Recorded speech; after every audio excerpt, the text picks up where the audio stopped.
You will hear a number of different recordings, and you will have to answer questions on what you hear. There will be time for you to read the instructions and questions, and you will have a chance to check your work. All the recordings will be played once only. The test is in 4 sections. At the end of the test, you will be given 10 minutes to transfer your answers to an answer sheet. Now turn to Section 1. Part 1. Hear a student called Joanna telling her friend about an arts festival, which is being held in the city where they are studying. First, you have some time to look at questions 1 and 2.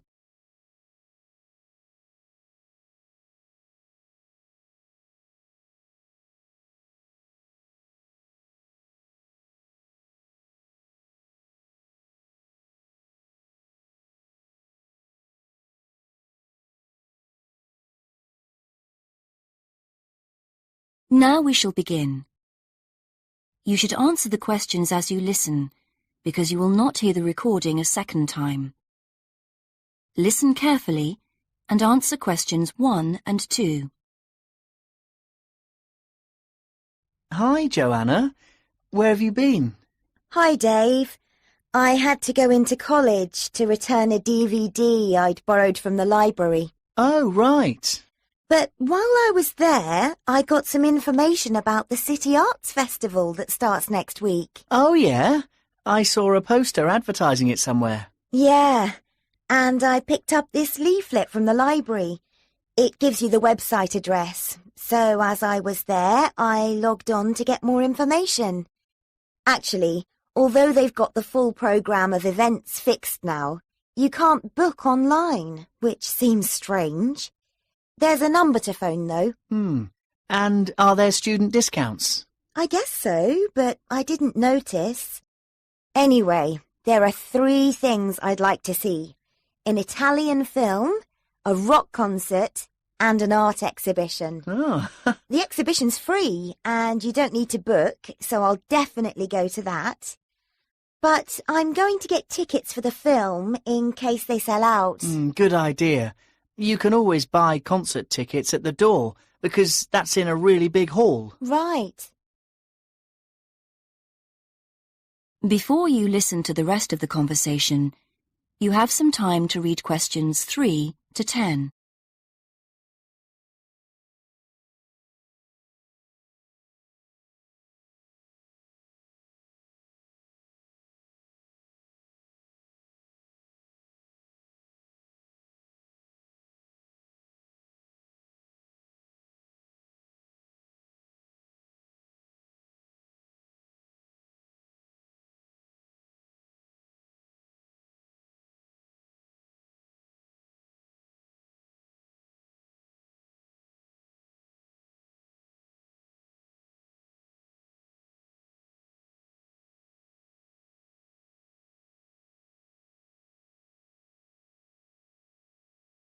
Now listen and answer questions 3 to 10. So, when does the festival actually start? Well, it's usually held the first week of October, but it's earlier this year for some reason. The opening night is September the 20th, and events go on till the end of the month. And have you got that phone number? Yeah, it's here.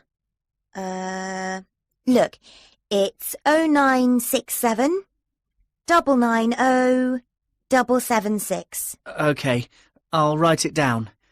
0967 990 776. Thanks. I thought the local council made a profit from the festival, but it says here that there's a commercial sponsor. It's a local bank. I didn't know that. Neither did I. What other events have they got on? As well as the art exhibitions and stuff that's open every day, there are special events each day. Like on Monday, there's a musical in the City Hall. That's only £3.65 for students. I think I'll give that a miss. I've got football training on Mondays, but I'm free on Wednesday. There's a jazz band on then, and that's only £2.50 for students. Sounds good. Is that in the City Hall too? We could go. Well, I'm busy actually, but it's at the Sports Centre if you're interested. Oh, right. Thursday's the cheapest event, only £1.25 for students, and it's on in the library. Can you guess what it is? Probably the college choir. Actually, no. They've not been asked, apparently. Oh. No, it's a poetry evening. Isn't there any modern dance on anywhere? On Friday. That's at the college. It's quite expensive, though. £15 for adults and £12.75 for students. Oh, yes, that is a lot. If I'm going to spend that much, I'd prefer to go out on Saturday. Yeah, me too. But on Saturday night, there isn't live music or a party or anything. Just the fireworks in the city park. And that's only £1.50. Yeah, that'd be good. That is the end of part 1. You now have half a minute to check your answers.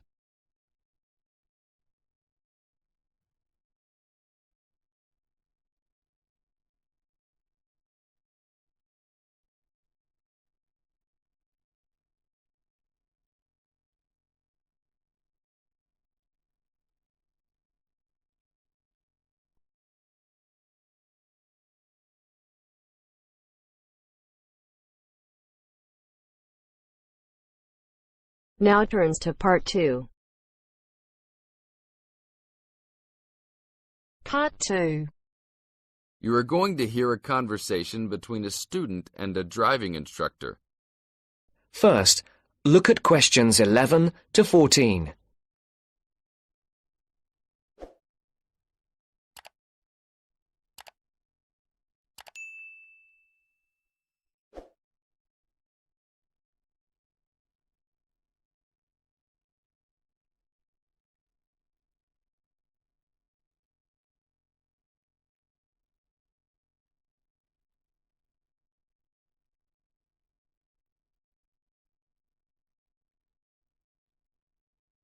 Listen carefully.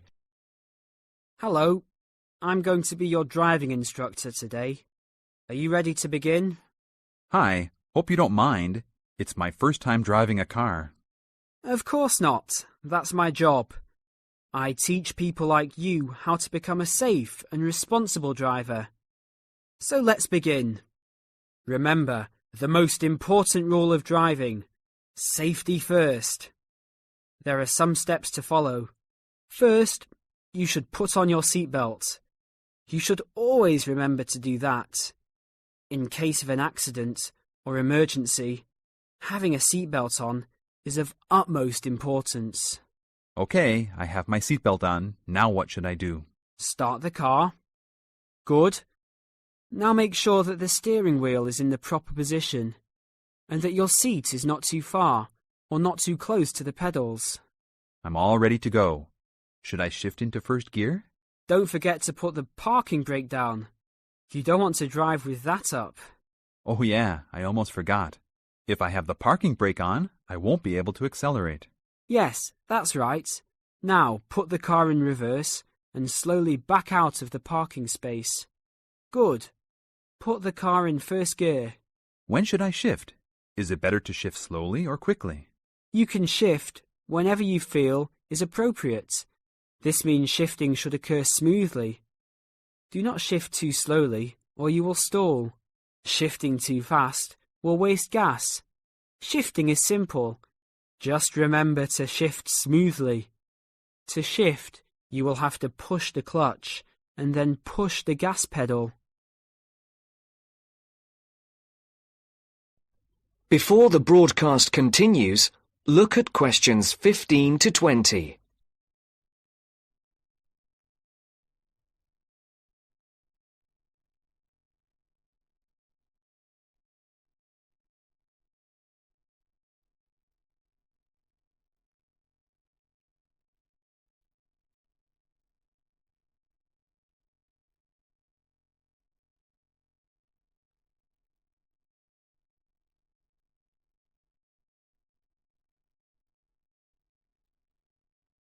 You will now listen to the second part of the talk.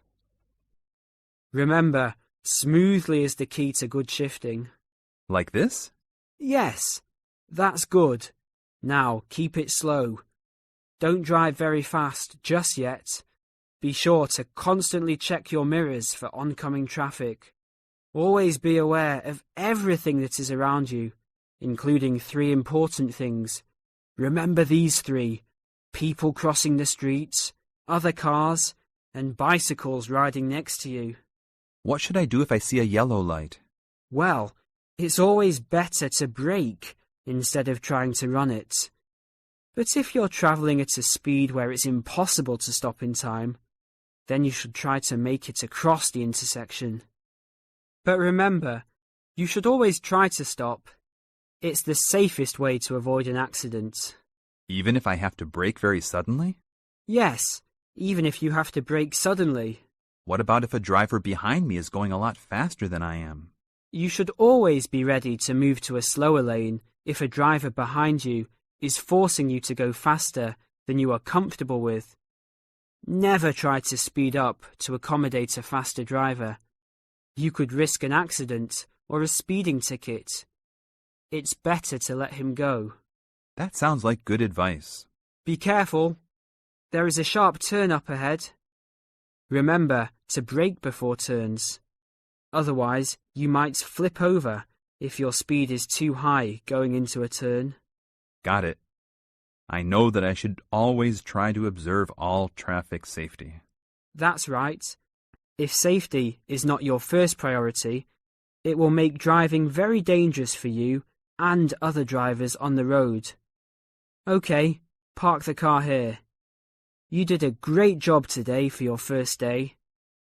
I'll see you in 3 days. Thanks so much. I will see you then.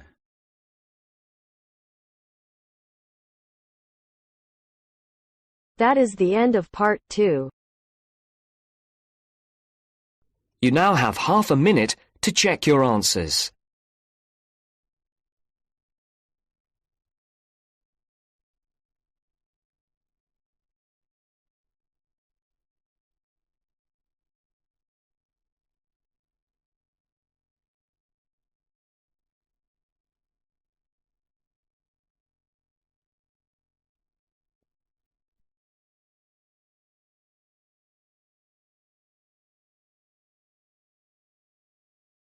Now turns to part 3.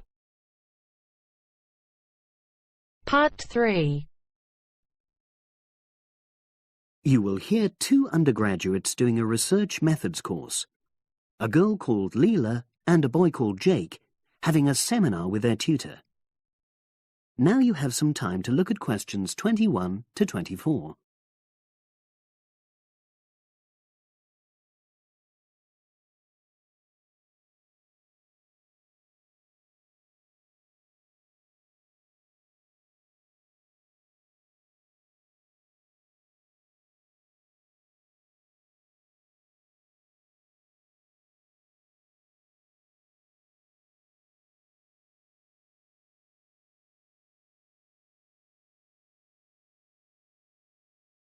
Now listen and answer questions 21 to 24.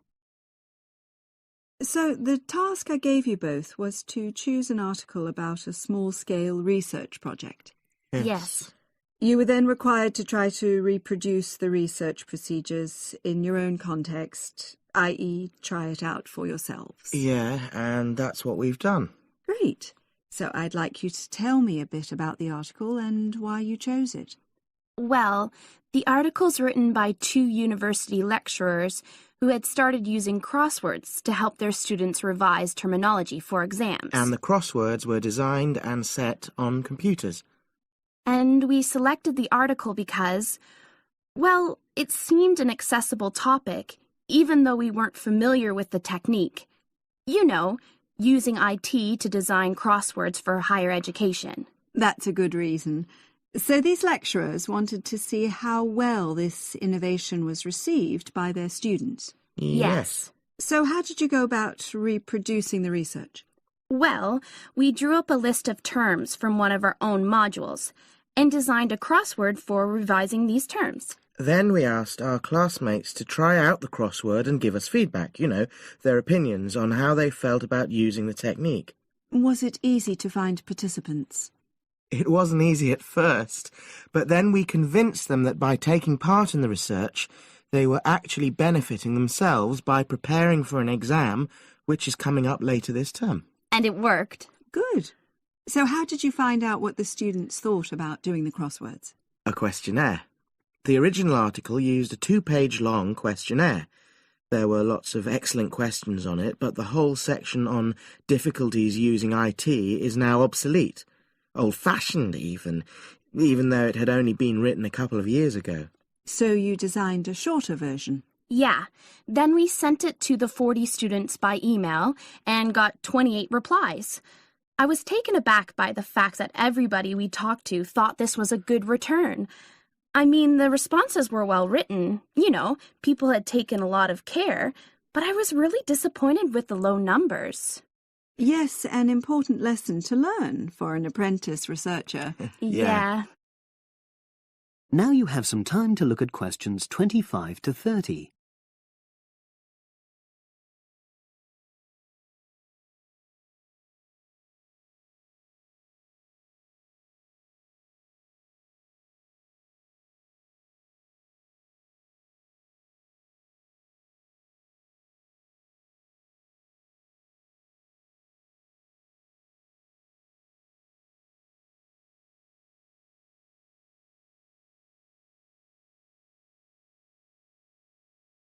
Now listen and answer questions 25 to 30. So what results did you get? Well, basically, the responses were extremely positive. The students said that doing the crossword on a computer helped them really focus on the work in hand and not be distracted, which is something that commonly happens with other ways of doing revision. Yeah, that was really clear. But something that struck me was that having fun hardly featured in their responses, nor did anything to do with spelling of hard words, which I thought would be an obvious benefit. No? Okay. Respondents also said that doing the crossword hadn't really increased their general motivation to study, but that it had highlighted the gaps in their memory so they knew what further work was necessary. Right. So how did your findings tally with those of the original researchers? There were lots of similarities, but... There were probably two main differences. We found that more males than females liked the technique, whereas the original study found the reverse. Also, our respondents said they wouldn't mind doing a crossword as a final official exam, whereas in the original study, students said they would hate doing it even if it meant having a shorter test. But of course, both sets of respondents said they'd be interested in doing more crosswords for informal purposes, revision, and so forth. Right. So let's have a think about the whole project and what you've learned from doing it. Well, it was very time-consuming. Yeah, and I don't think we managed that aspect very well. It could have been worse. I mean, we didn't have a lot of data, so we didn't have to spend ages processing it. And of course, we'd already done a course on numerical data processing, so there wasn't much new there. Yeah, that's true. Anyway, I think we designed our questions well so that they gave us manageable data. Yeah, it really helped having the original study to guide us, as it were. And that helped us to see what a good research instrument is. What a good questionnaire should be like. Absolutely. We got a lot from that. But when we were writing up the project, I'm not sure whether we'll know how to acknowledge the work of the original study. Our referencing. No, that's something we'll both have to work on in the future. Actually, that part's been great. Finding ways to share and support another person. That's the real plus from the project, learning ways to do that. Well, it's obviously been very successful.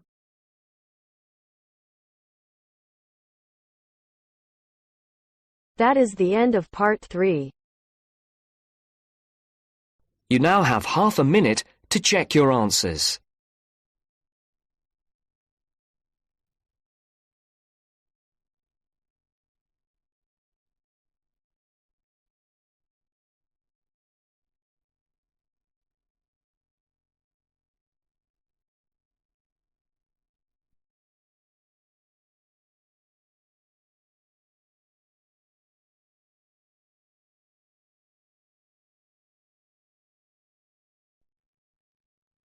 Now turns to Part 4.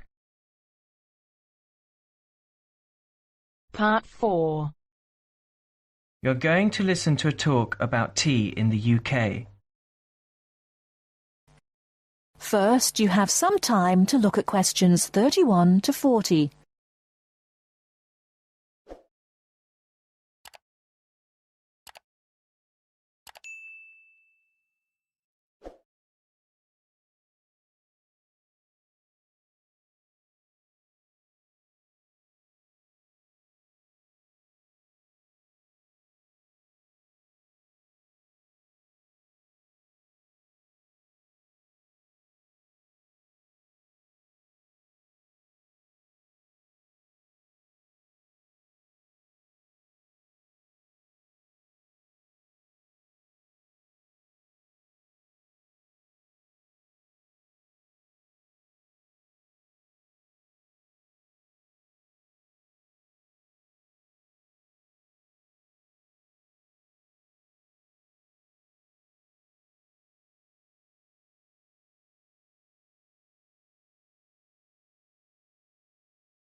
Now listen carefully and answer questions 31 to 40.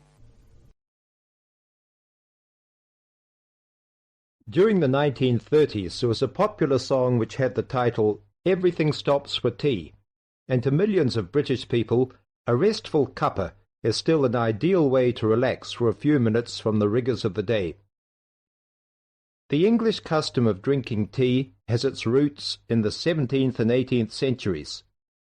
When first imported to Britain, the exotic cha, or cha, as the Chinese tea was variously called, was considered a man's drink to be enjoyed with colleagues at London coffee shops. These were popular meeting places for many walks of life: politicians, lawyers, poets, actors, and writers. Many London clubs began in this manner, and the famous Lloyd's Insurance underwriters started out as Lloyd's Coffee House. In 1706, the first coffee house that offered tea was Tom's Coffee House, owned by Thomas Twining. He realized that he needed to introduce an added attraction to compete with the many other coffee houses in London, and tea was rare, exotic, and extremely expensive. With these credentials, tea became an exclusive drink and enabled Twining to open a tea shop under the sign of the Golden Lion in the Strand. By the 18th century, the ladies of the more affluent classes were going China mad, using tea as an excuse for displaying their extravagant purchases of Chinese porcelain and Dresden tea sets.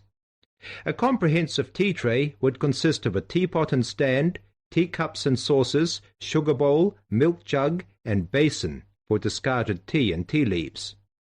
Tea was still expensive and kept in locked tea caddies.